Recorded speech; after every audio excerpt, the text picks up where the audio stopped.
Well, ladies and gentlemen, welcome to MTGO Traders. My name is Taryn, and let's go over Depala Pilot Exemplar for Brawl.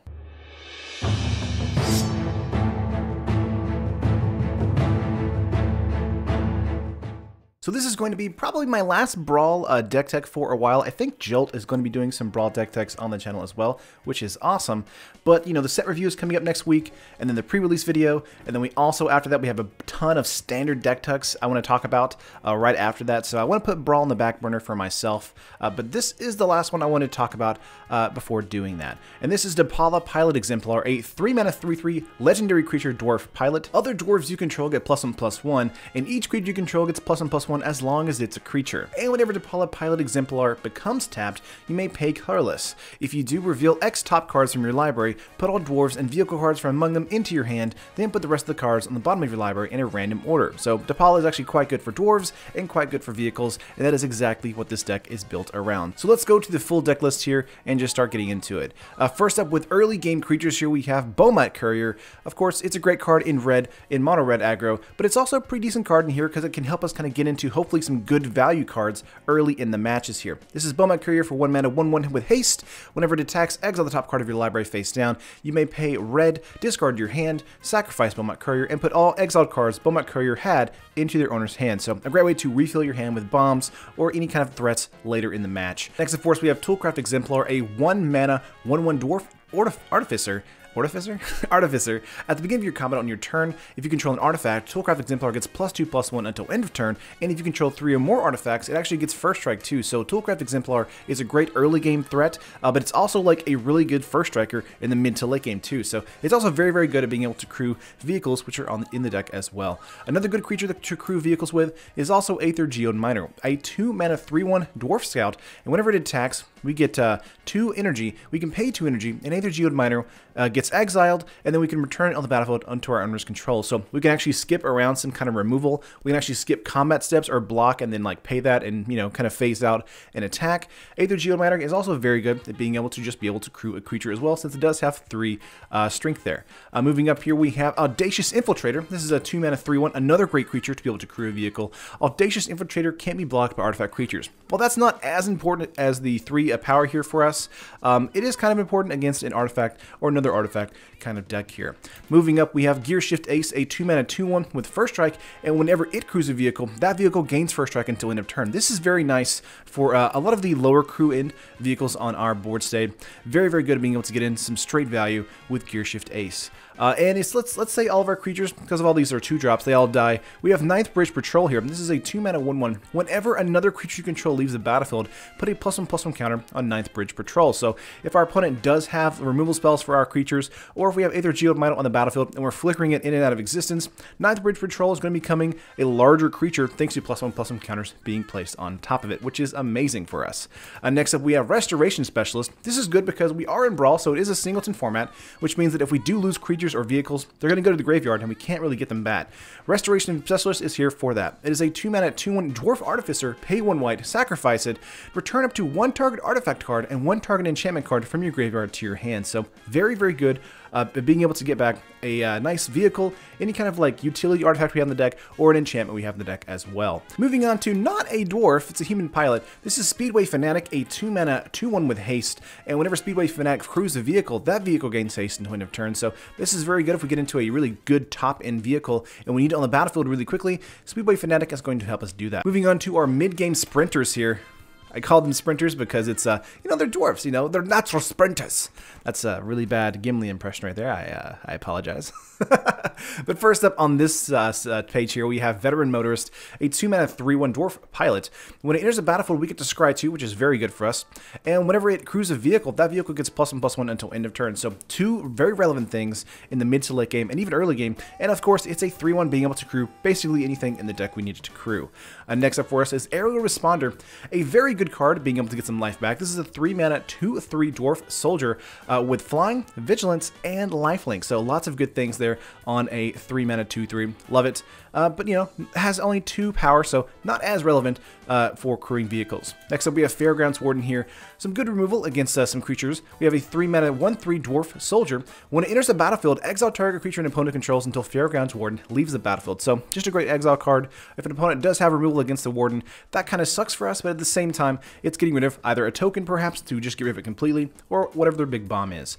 Next up, not a dwarf or a vehicle. It is a familiar though. This is Filigree Familiar, 3-mana 2/2 Fox. Fox, my favorite animal. Whenever it enters the battlefield, we gain 2 life, and whenever it dies, we draw a card. So 2 very relevant things for us in the mid and early games to get some card advantage, or maybe just to get some extra life gain, and that's fine for me. Next up, we have Glentsleeve Artisan, a 3-mana 2/2 with Fabricate 1. Fabricate 1 is when this creature enters the battlefield, put a +1/+1 counter on it, or create a 1/1 colorless servo artifact creature token. So we can either go wide or go big. More often than not, we're going to go big, making this a 3/3, being able to crew basically anything in our deck. So another card in here that actually helps that a lot too is the Master Tinkerer. This is a 3-mana 3/2 Dwarf Artificer. Servos and Thopters you control get +1/+1. That isn't necessarily important to us at this point in the actual deck, but we can pay for and create a 1/1 colorless servo artifact creature token, which becomes a, again, 2/2 thanks to the Master Tinkerer's ability. So this is also very good for us because we go wide with the servos, and we can actually use the servos to crew and attack in with our dwarves as well. So that's awesome. Moving up here from this though, we have Renegade Willsmith. This is a 3-mana 3/2 Dwarf Pilot.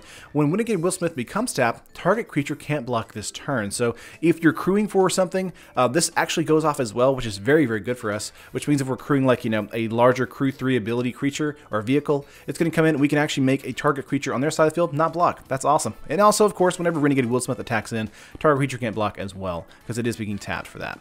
Moving on, we have Solemn Recruit here. This is a great dwarf warrior here, a 3-mana 2/2 with Double Strike and Revolt, which means at the beginning of your instep, if a permanent you controlled left the battlefield this turn, put a +1/+1 counter on Solemn Recruit. So going from a 2/2 to a 3/3 is very significant.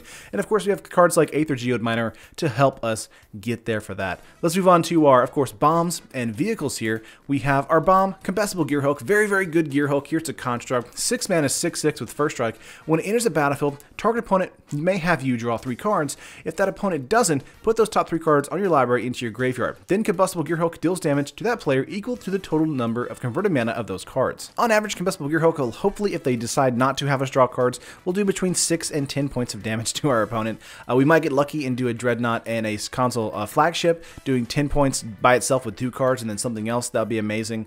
But if we don't get lucky like that, it's still going to do quite a bit of damage to our opponent if they decide not to have us draw cards. However, if they do, we get some great card advantage and a 6/6 First Striker onto the battlefield. That is awesome for us. Moving on to our main vehicles though, we have Cultivator's Caravan. This is a good mana rock, but it's also a creature as well. It's a 3-mana 5/5. We can add 1 mana of any color to our mana pool, but we can also crew it for 3, which is very, very good.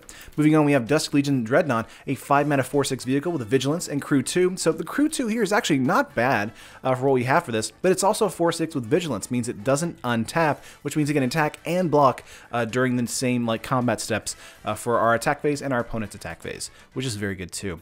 Next up, we have a similar thing here, Heart of Kieran, a 2-mana 4/4 with a Flying Vigilance and crew for 3. So this is going to be our main like pile driver, hopefully in the deck for vehicles. But again, Flying and Vigilance means that it doesn't tap when it attacks, and of course when it blocks too. Moving on, we have Aethersphere Harvester, a 3-mana 3/5, so a big butt to block a follow-up Heart of Kieran on our opponent's side of the field. It's got when it enters the battlefield, we gain 2 energy, and we can pay 1 energy. Aethersphere Harvester gains lifelink until end of turn, and it only has crew for 1, which is very, very good for us.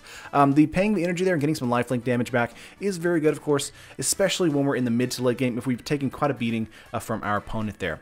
Next up, for a great vehicle for us, we have Sky Sovereign Console Flagship. This is a 5-mana 5/6 vehicle with flying, and whenever it enters the battlefield or attacks, it deals 3 damage to target creature or planeswalker and opponent controls. That's ridiculous, and I love that. It also has only crew for 3, which means most of our creatures are going to be able to crew the flagship as well, which is very good too. Moving on, we have Fleetwheel Cruiser, a 4-mana 5/3 vehicle with Trample and Haste. Trample is super important here. When it enters the battlefield, it also becomes an artifact creature until end of turn, so it can actually pay for 4, get out a 5/3 Trampler and Haster, get in for some damage, and it becomes a vehicle regular after that. But it also has just crew for 2, which means it can be crewed relatively easily. Another card that can be crewed not that easily, but it is really cheap, is the Consulate Dreadnought, a 1-mana 7/11, which is amazing, but it does have crew for 6, which means it's going to be a higher crew end cost for our board state. However, we do have some enchantments and other spells in the deck, and I think you know what they are to help that situation. And the last vehicle in here is the Daredevil Dragster, a 3-mana 4/4 vehicle. At the end of combat, if Daredevil Dragster attacked or blocked this combat, put a velocity counter on it. Then if there are 2 or more velocity counters on it, sacrifice it and draw 2 cards. It also has crew for 2, so we actually get in for 8 points of damage, or maybe just blocking damage there. But we also get to draw 2 cards, which is really great card advantage for our board state. Moving on to just removal, utility, and spells here, we have Aerial Modification. These are one of the enchantments I was talking about. A 5-mana enchantment aura, enchant creature or vehicle. As long as an enchanted permanent is a vehicle, it's a creature in addition to its other types. It also gets +2/+2 and flying, which is ridiculous for our 7/11 flyer, turning into a 9/13 flyer. That's crazy. I love this card. Even though it's 5 mana inexpensive, with the Brawl format, this card actually works relatively well. Moving on to a great spell here for us if we have a lot of vehicles on the battlefield, we have Start Your Engines, a 4-mana sorcery. Vehicles you control become artifact creatures until end of turn, and they also get +2/+0, which is all creatures actually, not just vehicles, until end of turn as well. So this is a great way if we have just vehicles on the battlefield and we need to close out a match. Start Your Engines is going to do that for us. Siege Modification is another great enchantment aura for us, a 3-mana enchantment aura, enchant creature or vehicle. As long as an enchanted permanent is a vehicle, it becomes a creature in addition to its other types, so turning it on again. And enchanted creature gets +3/+0 and has First Strike, so not flying, so not as amazing, but First Strike is very good as well, and I love that too. Next up for us, we have Harness Lightning, a 2-mana instant. Choose target creature, you get 3 energy, and you may spend any amount of energy possible to deal that much damage to that target creature, which is actually not too bad. We can also just spin this and get 3 energy for ourselves for 2 mana, which is not bad either.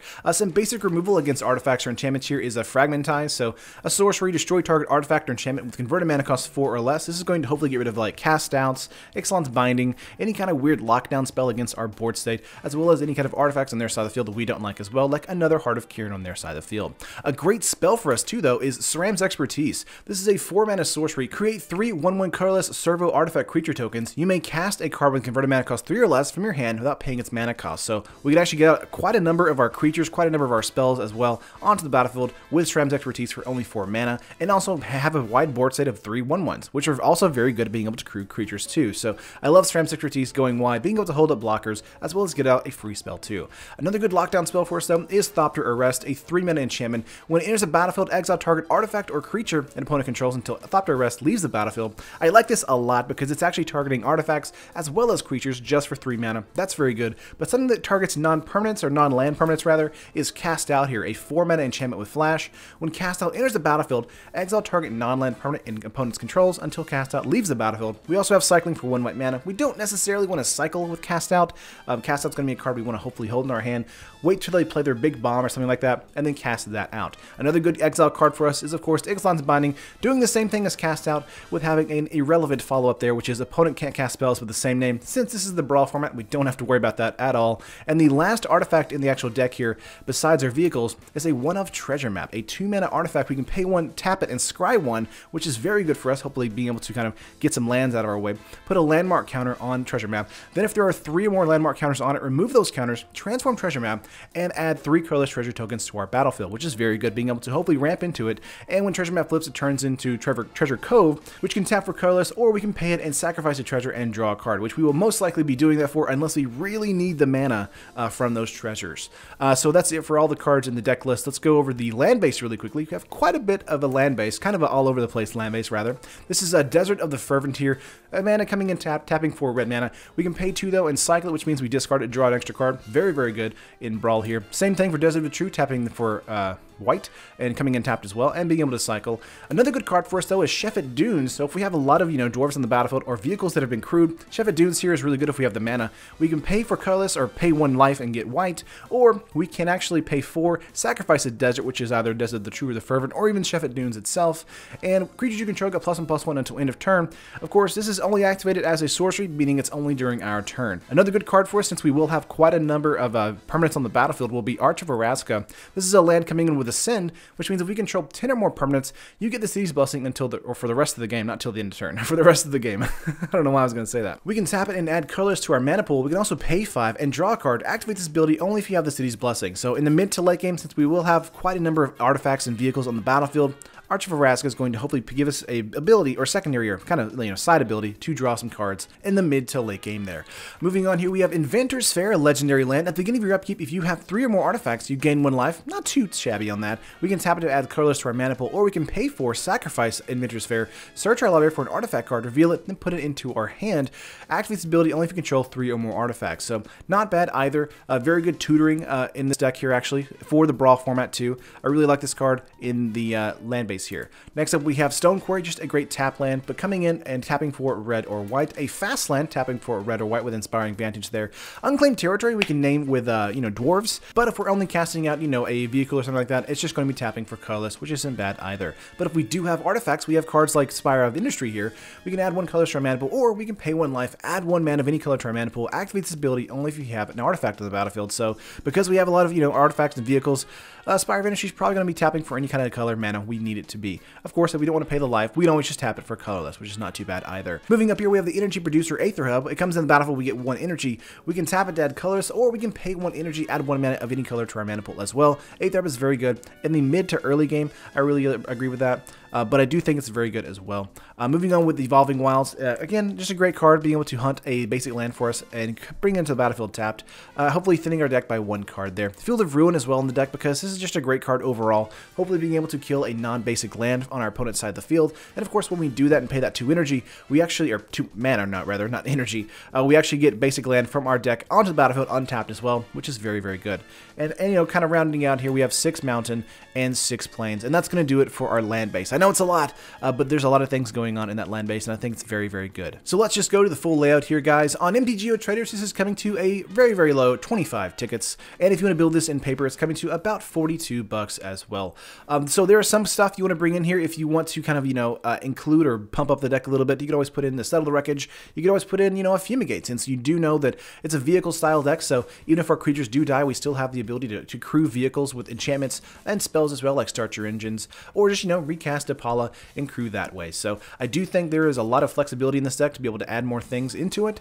So if you guys want to do that, you definitely can do that. This is just kind of like a baseline model, and you can always, kind of upgrade it from there. But that's going to do it for the video today, guys. I hope you liked the deck tech. Hope you really enjoyed it. I really wish there were more like dwarves in the format. I kind of love the Depala like dwarf angle in standard, but sadly we probably won't get any more until they rotate out, which is kind of sad, but that's alright, no big deal. We still have this Brawl format here, and I think that's going to be just fine. Of course, if you liked the video, like the video, subscribe to the channel if you haven't already, and hit that notification bell to know when we upload a video on the channel. And next week we will have Dominaria set review, pre-release videos, and yeah, after that we'll have just standard deck techs for like, I don't know, a month, 2 months. It'll be a while for just standard. I think Jolt and everyone else are going to be maybe focusing on Brawl and some EDH and modern stuff as well, but I know I am going to be focusing directly on standard because the format right now, with Dominaria being introduced into it, it's just going to be crazy. Anyway, I love you guys, and I will see you in the next video. Peace.